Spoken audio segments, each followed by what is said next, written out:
Araling Panlipunan 4, Term 1, Week 5. Ang paksa ng ating aralin sa araw na ito ay Pagkakakilanlang Geographical, Matatag Curriculum. Hello kids, it's me, Teacher Prel. Don't forget to subscribe, like, share, and hit the notification bell for the latest video. Have fun learning, kids! Mga kasanayan at layunin pampagkatuto. Una, na ilalarawan ang pagkakakilanlang geographical physical ng Pilipinas. Pangalawa, na paghahambing ang iba't ibang pangunahing anyong lupa at anyong tubig ng bansa. Unang araw. Bago tayo magsimula sa ating aralin, tayo ay magkaroon ng isang maikling balik-aral sa pamamagitan ng gawain bilang isa. Loop Award. Panuto. Bilugan sa loob ng kahon ang salitang tinutukoy sa bawat bilang. Sagutin ang mga tanong pagkatapos. Isulat ang sagot sa AralPan notebook. Unang bilang. Sukat ng lupain na nasasaklaw ng jurisdiksyon ng isang bansa. Anong termino ito?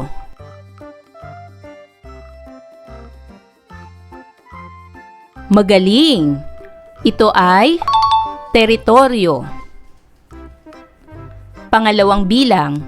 Pulo na nadadagdag sa teritoryo ng Pilipinas dahil sa kasunduan sa pagitan ng Estados Unidos at ng Gran Britanya noong Enero 2, 1930. Anong termino ito?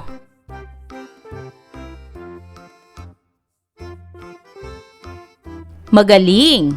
Ito ay mangsi.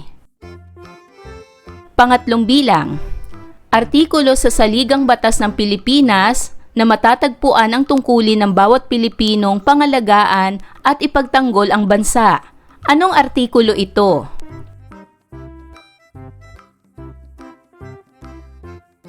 Magaling! Ito ay Artikulo 2. Pang-apat. Ito ay nagsasaad na ang isang kapuluang estado ay may jurisdiksyon hanggang sa 200 nautical miles mula sa batayang guhit kung saan sinusukat ang territorial sea batay sa doktrinang pangkapuluan. Anong termino ito?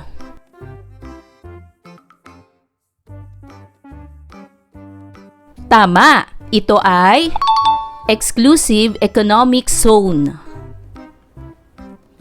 At panglima, doktrinang pinagtibay noong 1982 kung saan ipinahayag ang jurisdiksyong teritorial ng mga estado sa kani-kanilang mga karagatan, kabilang na ang mga katubigang nakapaligid sa bansa, kalapagang insular, mga pook submarina na kinalalatagan ng arkipelago. Anong doktrina ito?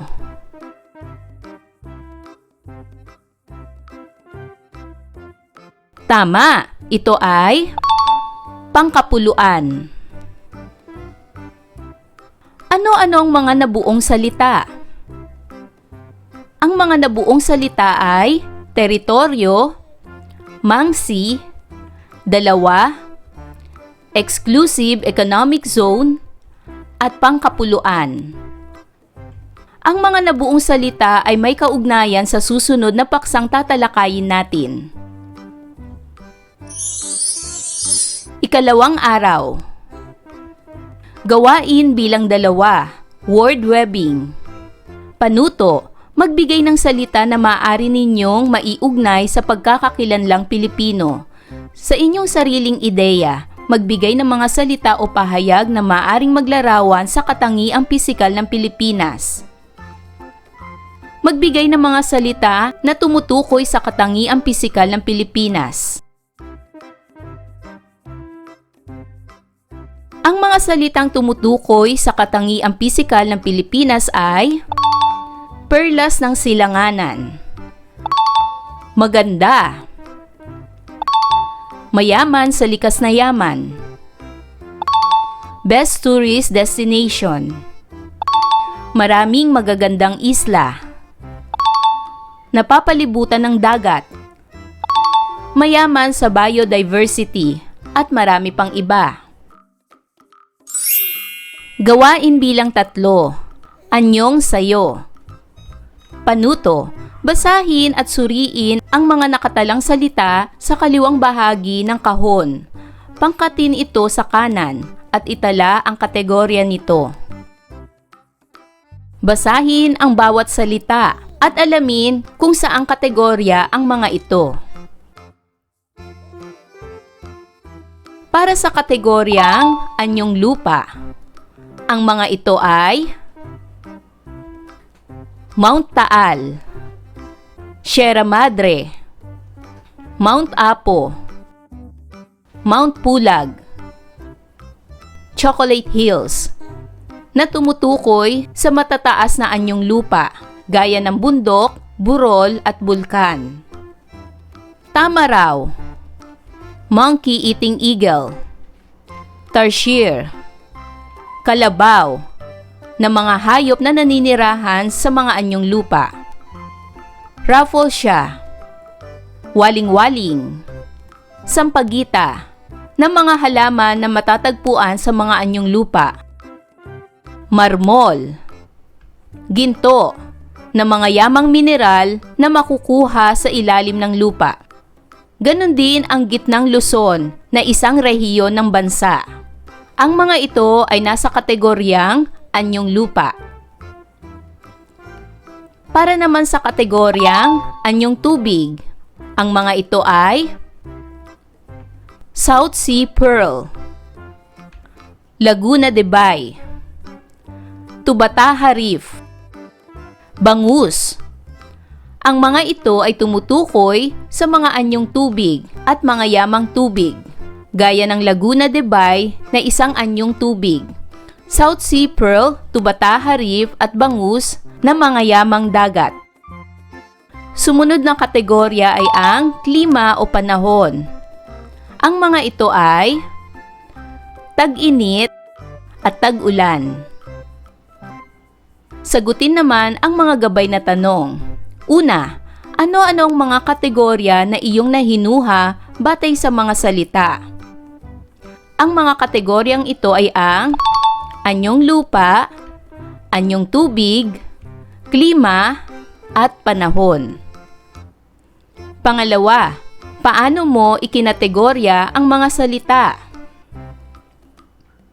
Narito ang halimbawang sagot. Ikinategorya ko ito sa pamamagitan ng kanilang mga pisikal na katangian o heograpiyang pisikal.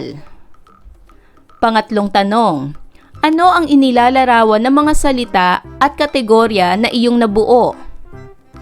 Narito ang halimbawang sagot. Inilalarawan ng mga salita ang mga katangian ng bulaklak, uri ng panahon, iba't ibang bundok at burol, mga nakukuha sa lupa at dagat, at mga uri ng hayop. Para naman sa gawain bilang 4, pagbuo ng organizer. Panuto, kumpletuhin ang graphic organizer sa pamamagitan ng pagtukoy sa heograpiyang pisikal ng Pilipinas. Isulat sa Aralpan notebook ang P kung panahon, K kung klima, AT kung anyong tubig, at AL kung anyong lupa ang nasa larawan. Narito ang graphic organizer. Unahin natin ang Gitnang Luzon.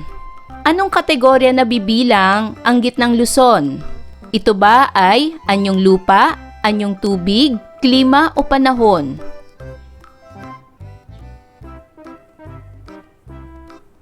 Tama! Ang Gitnang Luzon ay nasa kategorya ng AL, anyong lupa. Sumunod, Mount Pinatubo. Saang kategorya na bibilang ito? Ito ba ay nasa anyong lupa, anyong tubig, klima o panahon? Tama! Ito ay nasa kategorya ng anyong lupa. Sumunod, Hulugan Falls. Saang kategorya na bibilang ito? Ito ba ay nasa anyong lupa, anyong tubig, klima o panahon?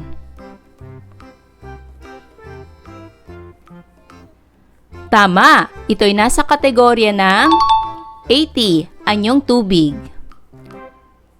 Banawi Rice Terraces. Saang kategorya nabibilang ito? Ito ba ay sa anyong lupa, anyong tubig, panahon o klima? Tama, ito ay nasa kategorya ng AL, anyong lupa. Lake Cebu. Saang kategorya nabibilang ito? Sa anyong lupa ba, anyong tubig, panahon o klima? Tama, ito ay nasa kategorya ng 80, anyong tubig. Tag-init. Saang kategorya nabibilang ito? Ito ba ay sa anyong lupa, anyong tubig, panahon o klima?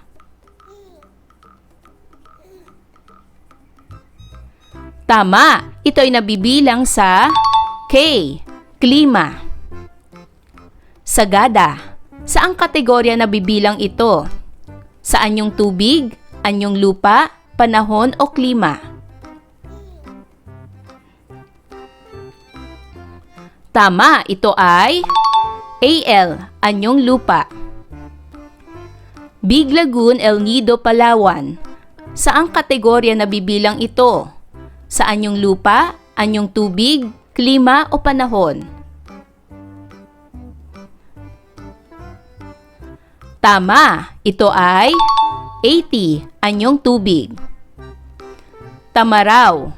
Saang kategorya nabibilang ito? Anyong lupa, anyong tubig, klima o panahon? Tama, ito ay AL, anyong lupa. At Butanding. Saang kategorya nabibilang ito? Anyong lupa, anyong tubig, klima o panahon? Tama, ito ay anyong tubig. Ikatlong araw. Kaugnay na paksa bilang isa. Heograpiyang pisikal, klima, panahon, anyong lupa at anyong tubig. Gawain bilang 5. Connect to express. Panuto. Pag-ugnayin ang mga larawan upang makabuo ng kaisipan. Sa unang larawan, makikita ang mataas na bundok. Pangalawang larawan ay talon o falls. Pangatlong larawan ay burol. At pang-apat na larawan ay kailaliman ng tubig. Pag-ugnayin ang mga larawang ito, ano ang nabuo ninyong kaisipan? Ang mga ito ay Heograpiyang Pisikal ng Pilipinas.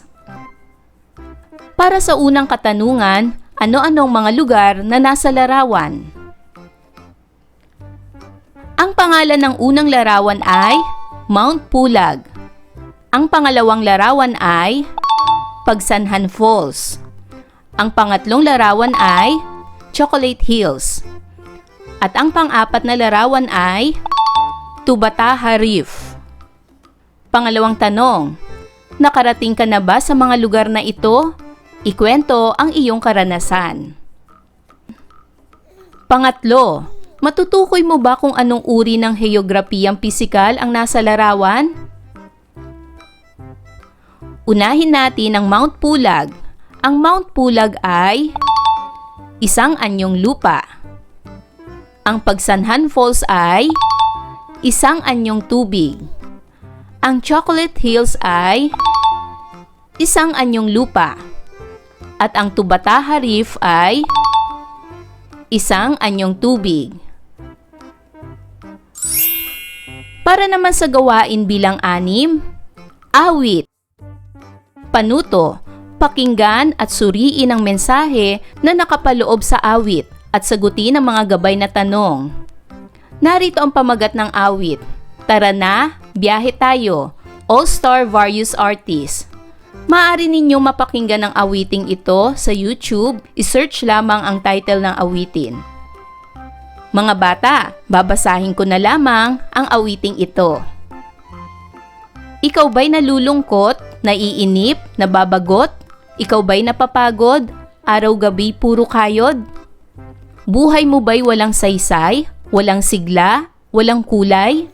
Bawat araw ba'y pareho, parang walang pagbabago? Tara na, biyahe tayo, kasama ang pamilya, barkada at buong grupo para mag-enjoy ng todo. Halika, biyahe tayo, nang ating makita ang ganda ng Pilipinas, ang galing ng Pilipino. Napasyal ka na ba sa Intramuros at Luneta, Palawan, Vigan at Batanes, Subic, Baguio at Rice Terraces? Namasdan mo na ba ang mga vinta ng Zamboanga, Bulkang Taal, Bulkang Mayon, Beach ng Boracay at La Union? Tara na, biyahe tayo mula Basco hanggang Hulo, nang makilala ng husto ang ating kapwa Pilipino. Halika, biyahe tayo, nang ating makita ang ganda ng Pilipinas, ang galing ng Pilipino. From city to city, 7,100 plus islas sa mahal kong Pilipinas. Luzon, Visayas, Mindanao, ating puntahan. Huwag maging dayuhan sa sariling bayan. Nasubukan mo na bang mag-rapid sa Pagsanghan? Mag-diving sa Anilao? Mag-surfing sa Siargao? Natikman mo na ba ang sisig ng Pampanga? Duryang Davao?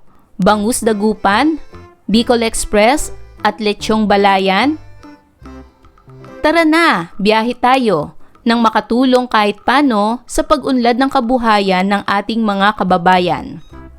Halika, biyahe tayo, nang ating makita ang ganda ng Pilipinas, ang galing ng Pilipino.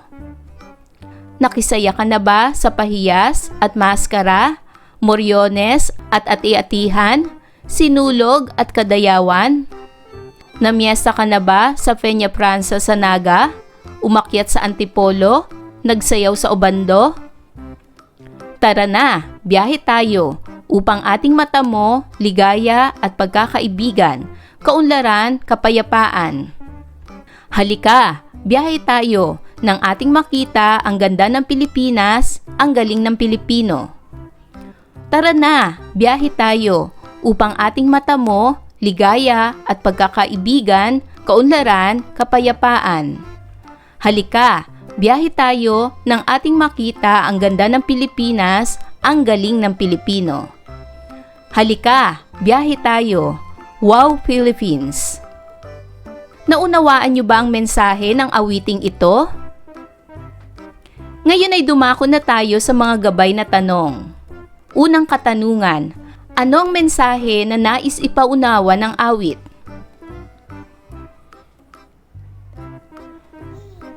Tama! Ang mensahe ng awit ay hikayatin ang mga Pilipino na mahalin at tuklasin ang sariling bansa. Ipinapakita nito na napakaganda ng Pilipinas at mayaman ito sa kultura, kalikasan at mga lugar na dapat ipagmalaki. Tinuturuan din tayo na huwag maging dayuhan sa sariling bayan at tumulong sa pag-unlad nito. Pangalawang tanong, batay sa awit, ilarawan ang katangiang pisikal ng Pilipinas. Tama! Ang Pilipinas ay isang bansang maganda at mayaman sa likas na yaman. Ito ay binubuo ng maraming isla, may mga bundok, bulkan, dagat, ilog at magagandang tanawin. Mayroon din itong mga dalampasigan, kagubatan at iba't ibang anyong lupa at tubig na nakakaakit sa mga turista. Pangatlong tanong, ano-ano ang mga anyong lupa at anyong tubig na binanggit sa awit? Ang mga anyong lupa ay bundok, gaya ng Baguio at Rice Terraces area, Bulkang Taal, Bulkang Mayon, at mga isla gaya ng Luzon, Visayas at Mindanao at iba pang isla. Mga anyong tubig, dagat, gaya ng Beach ng Boracay at La Union, Talon, gaya ng Pagsanhan Falls, at Anilao at Siargao, dagat na dinarayo sa diving at surfing. Pang-apat, sa iyong pakikinig sa awit, Ano ang iyong naramdaman bilang isang mag-aaral na Pilipino? Narito ang aking halimbawang sagot. Bilang isang mag-aaral na Pilipino, maaaring maramdaman ang pagmamalaki at saya dahil ipinapakita ng awit na maganda at mayaman ng Pilipinas. Nakakatuwang malaman na maraming lugar na pwedeng pasyalan at maraming kulturang dapat ipagmalaki. Maaari rin itong magbigay ng inspirasyon na mahalin at alagaan ang sariling bansa. Ika-4 na araw. Para sa gawain bilang 8, I am ready. Panuto, sabihin kung ano ang dapat gawin sa mga sumusunod na sitwasyon. Una, naninirahan ka sa paanan ng Mount Mayon, isang kilalang aktibong bulkan sa bansa. Ano ang dapat gawin sa ganitong sitwasyon? Narito ang aking halimbawang sagot. Dapat laging maging handa at sumunod sa babala ng PHIVOLCS at LGU. Maghanda ng emergency kit, alamin ang evacuation plan at lumikas agad kapag may alert level na itinaas. Pangalawang sitwasyon. Marami ang turista na umaakyat sa Mount Pulag upang masilayan ang natatanging ganda ng Sea of Clouds nito. Ano ang dapat ninyong gawin sa ganitong sitwasyon? Narito ang aking halimbawang sagot. Dapat pangalagaan ang kalikasan at sundin ang mga patakaran sa pag-akyat. Huwag manira ng halaman at igalang ang limitasyon ng bilang ng turista upang mapanatili ang ganda nito. Pangatlong sitwasyon. Tinayuan ng resort o estruktura ang ilang bahagi ng Chocolate Hills. Ano ang dapat mong gawin sa ganitong sitwasyon? Narito ang aking halimbawang sagot. Dapat ipaglaban at pangalagaan ang likas na yaman, i-report sa mga otoridad at suportahan ang mga batas na nagpoprotekta sa mga protected areas dahil ito ay likas na yaman na dapat ingatan. Pang-4, napanood mo sa telebisyon na may paparating na bagyo at ang isa sa mga posibleng tamaan ay ang inyong lugar. Ano ang dapat mong gawin sa ganitong sitwasyon? Narito ang aking halimbawang sagot. Dapat maghanda agad at makinig sa balita at abiso ng otoridad. Mag-imbak ng pagkain, tubig, flashlight at first aid kit at lumikas kung kinakailangan. At pang-5, patuloy ang land conversion ng mga lupaing agrikultural upang tayuan ng subdivisions, shopping malls at iba pang commercial establishments. Ano ang dapat mong gawin sa ganitong sitwasyon? Narito ang aking halimbawang sagot. Dapat ipaglaban ang pangangalaga sa lupang agrikultural dahil mahalaga ito sa pagkain at kabuhayan. Suportahan ang mga programang pang-agrikultura at batas na nagpoprotekta sa mga sakahan. Para naman sa gawaing ito, accordion book. Gumawa ng accordion book na naglalaman ng heograpiyang pisikal gaya ng klima, panahon, anyong lupa at anyong tubig. Gawin itong malikhain, makulay at kaaya-aya sa makakakita nito. Gamitin ang rubric sa ibaba bilang pamantayan. Narito ang rubric.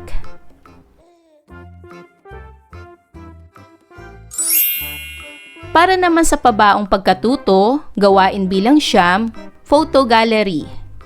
Panuto, tukuyin ang mga nasa larawan at isulat ang sagot sa iyong AralPan notebook. Pagkatapos, kumpletuhin ang chart sa pamamagitan ng pagtukoy kung klima, panahon, anyong lupa, at anyong tubig ang nasa larawan.